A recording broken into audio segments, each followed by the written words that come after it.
Assalamualaikum warahmatullahi wabarakatuh. Kembali lagi dengan saya Atia Dia Safalaila. Pada kali ini saya akan membahas tentang ukuran kebenaran, klasifikasi, dan hierarki ilmu. Oke, langsung saja kita akan membahas yang pertama, ukuran kebenaran. Kegiatan berpikir adalah suatu usaha untuk menghasilkan pengetahuan yang benar atau kriteria kebenaran. Secara umum, orang merasa bahwa tujuan pengetahuan adalah untuk mencapai kebenaran. Namun, problem kebenaran inilah yang memicu timbul dan berkembangnya epistemologi. Epistemologi terhadap kebenaran membawa orang kepada suatu kesimpulan bahwa perlu dibedakannya 3 jenis kebenaran, yaitu kebenaran epistemologi, kebenaran ontologis, dan kebenaran semantis. Kebenaran epistemologi adalah kebenaran yang berhubungan dengan pengetahuan manusia, sedangkan ontologi adalah kebenaran sebagai sifat dasar yang melekat pada hakikat segala sesuatu yang ada atau diadakan. Kemudian semantis adalah kebenaran yang terdapat serta melekat dalam tutur kata dan bahasa. Teori yang menjelaskan kebenaran epistemologi adalah sebagai berikut. Yang pertama, teori korespondensi. Teori korespondensi atau yang biasa disebut dengan the accordance theory of truth. Menurut teori ini, kebenaran atau keadaan benar itu apabila ada kesesuaian suatu pernyataan atau pendapat dengan objek yang dituju oleh pernyataan atau pendapat tersebut. Kebenaran epistemologi adalah kemanunggalan antara subjek dan objek. Teori korespondensi ini pada umumnya dianut oleh para pengikut realisme. Di antaranya adalah Plato, Aristoteles, More, Russell, Ramsey, dan Trotsky. Teori ini dikembangkan oleh Bertrand Russell. Bertrand Russell berpendapat bahwa keadaan benar ini terletak dalam kesesuaian antara esensi atau arti yang kita berikan dengan esensi yang terdapat di dalam objeknya. Namun permasalahan sekarang adalah apakah realitas itu objektif atau subjektif? Ada 2 pandangan realisme epistemologi dan idealisme epistemologi. Kalau realisme epistemologi itu berpandangan bahwa terdapat realisme yang independen, tidak tergantung. Jadi, realisme epistemologi itu dia tidak bergantung kepada orang lain. Sedangkan idealisme epistemologi berpendapat bahwa setiap tindakan pengetahuan berakhir di dalam suatu ide yang merupakan suatu peristiwa subjektif. Dalam dunia sains, teori ini sangat penting sekali digunakan guna untuk mencapai suatu kebenaran yang dapat diterima oleh semua orang. Kemudian yang kedua itu teori koherensi tentang kebenaran.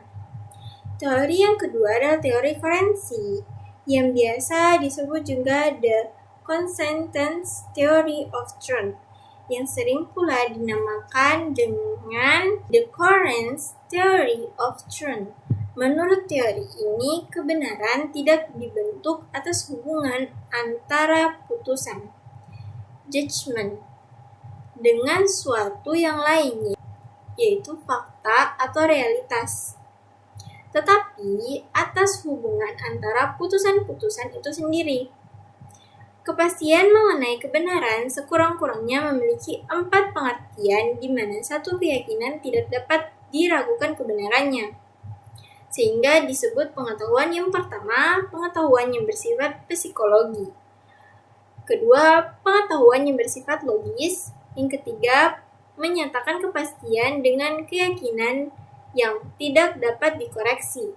Yang keempat, pengertian akan kepastian yang digunakan dalam pembicaraan umum. Jadi menurut teori ini, putusan yang satu dengan yang lain saling berhubungan dan saling menerangkan satu sama lain. Kebenarannya, lahirlah rumusan true is systematic forensic. Kebenaran adalah saling hubungan yang sistematis. Menurut teori konsistensi, ini dapatlah kita simpulkan sebagai berikut. Yang pertama, kebenaran menurut teori ini ialah kesesuaian antara satu pernyataan dengan pernyataan-pernyataan lainnya yang sudah lebih dahulu kita ketahui, terima dan akui sebagai benar. Yang kedua, teori ini agaknya dapat dinamakan teori penyaksian tentang kebenaran karena menurut teori ini, satu putusan dianggap benar apabila pendapat penyaksian oleh putusan-putusan lain yang terdahulu yang sudah diketahui, diterima, dan diakui kebenarannya. Dengan demikian, suatu teori ini dianggap benar apabila tahan uji. Kemudian teori yang ketiga yaitu teori pragmatisme tentang kebenaran. Teori pragmatisme atau yang biasa disebut juga dengan the pragmatisme berasal dari bahasa Yunani.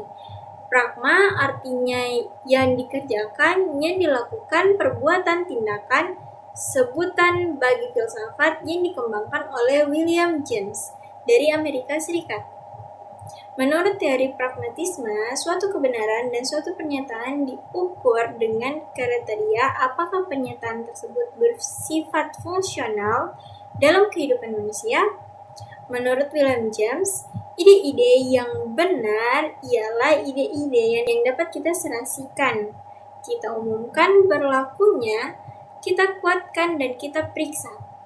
Sebaliknya, ide yang salah ialah ide yang tidak demikian. Oleh karena itu, tidak ada kebenaran mutlak, yang ada adalah kebenaran-kebenaran, yaitu apa yang benar dan pengalaman-pengalaman khusus. Masalahnya sekarang ialah apa yang dimaksud dengan hasil yang memuaskan. Antara lain dikemukakan oleh penganutnya. Yang pertama, suatu itu benar apabila memuaskan keinginan dan tujuan manusia. Yang kedua, sesuatu itu benar apabila dapat diuji benar dengan eksperimen. Ketiga, suatu itu benar apabila ia mendorong atau membentuk perjuangan biologi atau tetap ada. Jadi, menurut pendekatan ini, tidak ada apa yang disebut kebenaran yang tetap atau kebenaran yang mutlak. Kemudian, teori yang terakhir yaitu yang keempat, yaitu teori agama sebagai teori kebenaran. Salah satu cara untuk menemukan suatu kebenaran adalah melalui agama. Agama dengan karakteristiknya sendiri memberikan jawaban atas segala persoalan asasi yang dipertanyakan manusia, baik tentang alam, manusia, maupun tentang tumbuhan. Manusia mencari dan menentukan kebenaran sesuatu dalam agama dengan jalan pernyataan atau mencari jawaban tentang sebagai masalah asasi dari atau kepada kitab suci. Dengan demikian, sesuatu itu akan dianggap benar apabila sesuai dengan ajaran agama atau wahyu sebagai penentu kebenaran yang mutlak.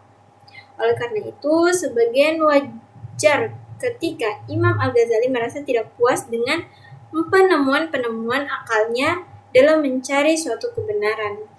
Kebenaran menurut agama inilah yang dianggap oleh kaum sufi sebagai kebenaran mutlak, yaitu kebenaran yang sudah tidak dapat diganggu-gugat lagi. Namun, Al-Ghazali tetap merasa kesulitan menemukan kriteria kebenaran. Artinya, kebenaran yang didapatnya adalah kebenaran subjektif dan intersubjektif. Kemudian kita masuk di klasifikasi dan hierarki ilmu. Klasifikasi ini memberikan makna implisit, menolak adanya sekularisme karena wawasan yang kudus tidak menghalangi halangan orang untuk menekuni ilmu-ilmu pengetahuan duniawi secara teoretis dan praktis. Secara umum, ada 3 basis yang sangat mendasar dalam penyusunan secara hierarkis ilmu-ilmu, metodologis, ontologis, dan etis. Ini dipakai dan diterima oleh para ilmuwan muslim sesudahnya membuat klasifikasi ilmu. Ada Al-Farabi membuat klasifikasi ilmu secara filosofi ke beberapa wilayah seperti ilmu-ilmu matematis, ilmu alam, metafisika, ilmu politik, dan yang terakhir jurisprudensi dan teologi dialektis. Kemudian ada Al-Ghazali secara filosof membagi ilmu ke dalam ilmu syariah dan akliyah. Kemudian ada Dr. Muhammad Al-Bahi membagi ilmu dari segi kebenaran terbagi menjadi 2. Pertama, ilmu yang bersumber dari Tuhan, dan yang kedua, ilmu yang bersumber dari manusia. Namun, di sini penulisan menganggap perlu mengemukakan klasifikasi Al-Ghazali, karena Al-Ghazali sebagai pelekat dasar filosofi pertama kali teori Illumination, dalam arti pengetahuan yang datang dari Tuhan melalui pencerahan dan penyinaran. Dan ia berpendapat bahwa pengetahuan intuisi atau marifah yang datang dari Allah langsung kepada seseorang adalah pengetahuan yang paling benar. Klasifikasi tersebut berdasarkan rincian dari ilmu Al-Ghazali dalam Ar-Risalah ala Dunia dan The Book of Knowledge, yaitu berupa sintesis dari 2 buku tersebut dalam topik klasifikasi Al-Ghazali. Demikian sekilas gambaran jenis dan bentuk ilmu dalam Islam, baik dalam sejarah pemikiran, wacana yang berkembang, bahkan ilmu Islam tidak lepas dari wawasan-wawasan yang kudus yang merupakan sumber pengetahuan. Kemudian sejak abad ke-19, dunia Islam telah merasakan pembenturan dengan berat.